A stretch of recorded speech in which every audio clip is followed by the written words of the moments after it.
Ta be, dwi'n rili fewn i foragio ar y funud. A dwi wedi dod yn y hoff spots fi yn y byd. Dwi'n no way am di ddeitha chi lle mae o, ia. Os ni'n deitha chi, os ni'n dod â lladd chi. A ta be, just yn fama, ydi spot chanterelles fi. Yes! A bod tro, paid a pigo mushroom fyny'r rŵt, torri fo. O, ti fan o'r yna. So, yn Llundan, mae kilo hynna'n dwi'n costio chdi eitha 50 quid, de. Mae nhw am ddim o yma, dwi'n lyfio bwyd am ddim. Come on, Ox. O, dwi'n bydd ni fama. Fly garlic. A ti ddim eisiau fod yn bita hwnna, twa. Mae yna slug, di bod yn bita hwnna fan, a guaranteed y slug yma yn y goedwyd yn gweld portals mewn i dimensions ti ddim eisiau gweld, ia, so peidiwch yn bita fly garlic. Ond mae yna ddigon o shrooms bwytadwy eraill yma fyd, fatha'r dreinog. So steak sando amdani, ia. Efo'r mushrooms amazing yma dwi wedi fforagio, dwi eisiau gwneud un o sandwiches gorau fi yn y byd, mae'n un o sandwiches mwyaf drud yn y byd. Y Wagyu steak sando o Japan. Ond yn Japan, so ma'n iwsio'r A5 grade Wagyu sy'n costio ffortiwn. Dwi'n mynd i defnyddio y beef gorau gyda ni'n Cymru. Tyd fewn ar hwn. Oli ar y cut yma. So, mae hwnna ddim mor golden a t-shirts fi. Pa mae'r fat mor golden yna, ti'n gwybod mae'r buwch yn cael bywyd amazing. Mae hwn yn hen buwch godro. So, pan ti'n sôn am rhywbeth sydd wedi aeddfedu, mae hwnna'n aeddfedu to the max, yndi. Mae'r cyd yma yn un o prized beef wan, 20 blwyddyn ôl, farmers o chwerthin ar eich sy'ch chi'n bita cyd buwch godro. A ges i hwn gyn met fi. Oli, mae'n byw lawr yn y gwyr. Mae o Lloegr a mae'n byw fan'na blynyddoedd a nath o glyru nodyn bach efo'r steak delirwyd ges i bore yma. A mae'r nodyn ma'n really funny, ia. Mae'r Cymraeg fo'n reit da, ia. Helo chi harddwch barbecue. Fel yr addawyd, yma mae'r sirloin llaeth rhywiol. Dwi'n lyfio pan mae'n dweud rhywiol 2 waith. 90 diwrnod oed, so mae hwn wedi bod yn hongian am 90 diwrnod yn y salt chamber mwyaf next level dwi'n rioed i weld. Cariad tân barbecue mawr, Oli. Chwarae teg, ia? Castau yn pan, ar y tân. Gynta, efo olive oil a menyn yn y badall, dwi'n ffrio'r madarch ma'n slo bach, efo garlic, chili a pinsiad o halan. Yo boys, dwi'n mynd cwcio lamb heddiw, ydych chi'n iawn? Ac ar ôl 5 munud, maen nhw wedi cwcio'n berffaith. Felly amser chopio, ia? A dwi isio torri hwn mor fan a fedrith o fynd. Dipyn o waith chopio. A just mwsio fo i gyd at ei gilydd. O. Iawn ta, prepio'r steak. Yli marbling na. Mae'r fat na just yn... Pan ti'n gallu defnyddio fat da moisturiser, ia, ti'n gwybod.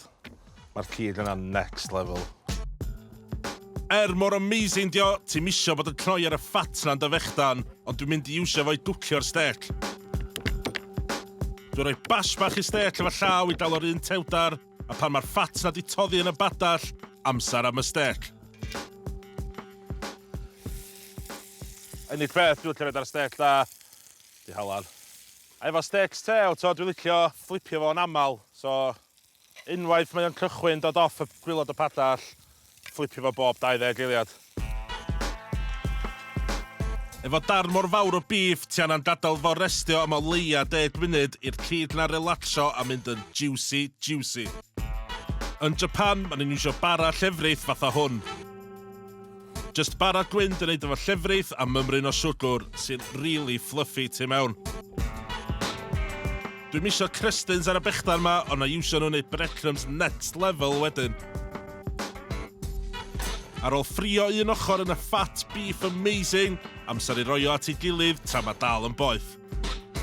Llwyad o'r past mushrooms ar y bara, mlaen efo'r steak a na chdi.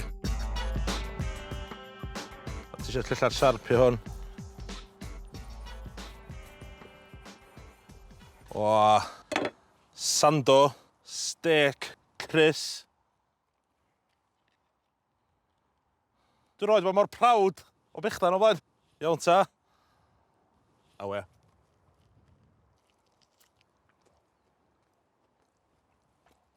Mae hwnna'n stunning bechdan. Mae hwnna'n stunning o bechdan. Steak gorau Cymru. Mushrooms wedi hel o'r goedwyd bore yma. Steak sando Chris amdani. Mae gen y fjords yn bergen fwy gynnig na just pysgod fel y cod masif na nes i ddal efo'n uncle. Os ti'n gwybod be i chwilio amdano. So, dwi ar y ffordd am forage bach. Hey, Marianne! Hi, Chris! Marianne Person di'r ddynas yma.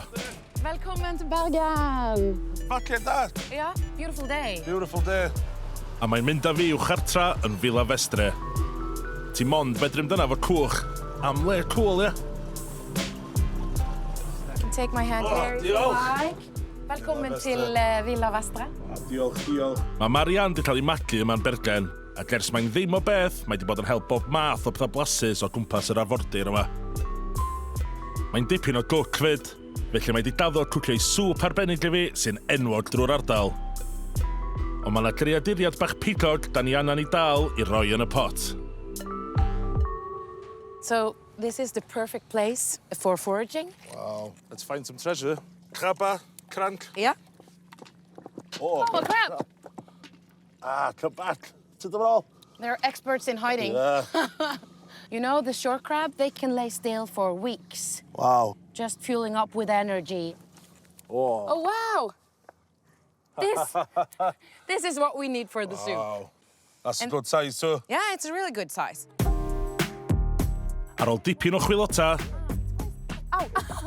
a brathiada, gathon ni ddigon o grancod i roi yn y sŵp. Mae Marianne di bod yn paratoi'r sŵp ma ers ddoe.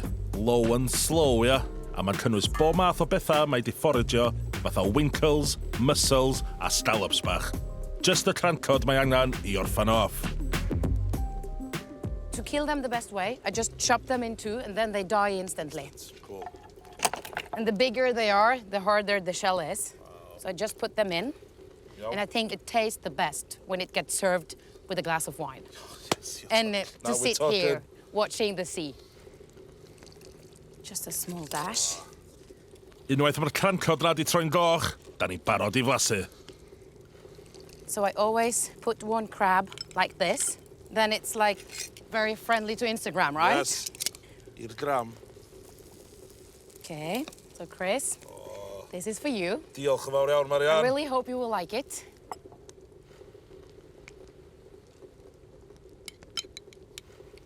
Do you like Marianne, it? come on. It's so good.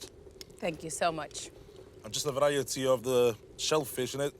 So balanced, so creamy. Crabs just from there, literally 10 yards away. Yeah. Can't get any better than this. Skål! Skål. Skål! Oedd hwn mor dda, oedd rhaid i fi cael polan arall a gedrych dros y ffiod. Na chdi'r bywyd, ia. Hel i fyw, at y be. Os ti'n mynd sycio pen y cranc. Ti'n mynd neud i'n iawn. O, mae cranc na'n anhygoel! O, dwi eisiau ddal sgrecha yna. Dwi eisiau gweiddi. Yeah! Yeah, so I'm going to make you a mouthful of the forest, like what it tastes like right now. Yeah. Can I just borrow your hand? Yes. All right. This is your plate. Okay. So this is an invasive species, like a rose, like a beach rose. Okay. Very fragrant and pungent, but we should just be picking everything there is because it's killing nature right now. So that's the first one. Saving the planet by eating it. Yeah. Mae yna bob math o bethau i bigo yma. Mafon gwyllt. You're going to find that it has a bit more pits, but a lot more flavor. Beautiful. A mefus gwyllt. They're almost like tutti frutti in the flavor. Here, there's one here. A lot o bethau sa chdi'n cerad heibio heb feddwl bod chdi'n medru bita nhw, ia.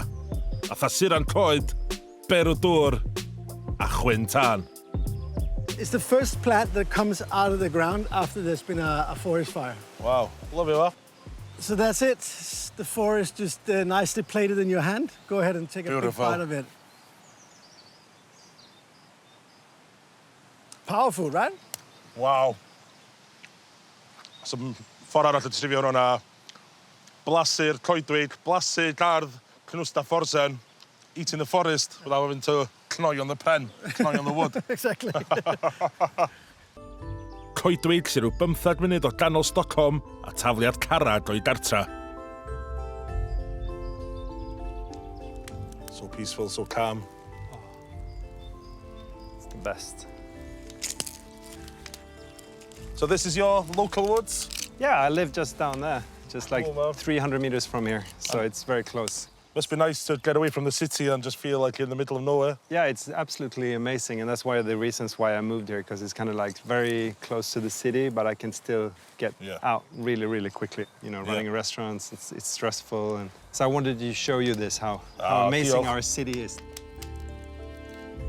Mae'n dymor madarch Chantrel, un o'n hoff fadarch chi, a da ni am I paratoi efo beth sydd o gwmpas yn y goedwig. Let's go find something. Let's go down here. Iawn, met. Mae yna blueberries gwyllt bob man yn y goedwig ma.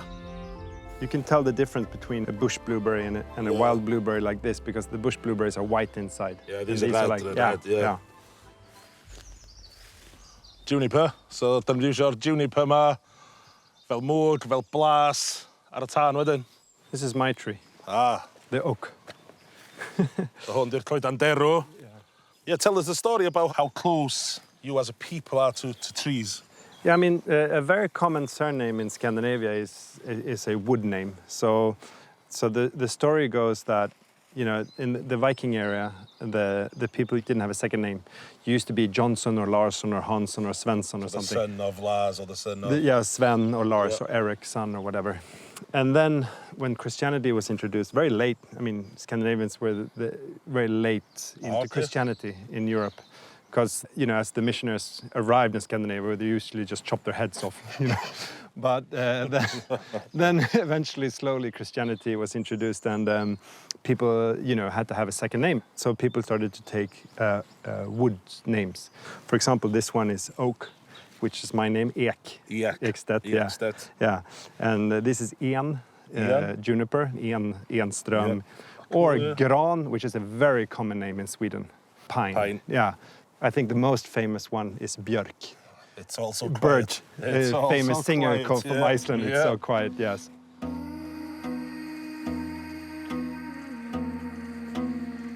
Da ni roi juniper ar y tân I greu mwg lyflu. A mewn efo'r madarch, nionyn a bara. The fire's immaculate, it draws you in. I always think, like, imagine the first human that cooked on a fire, how happy he must have been. Wow. Y blueberries gwyllt a chydig o fwsog I orffan I off. Oh. Tac. Cold in. Wow. That's a nice sandwich, huh? Beautiful sandwich, man.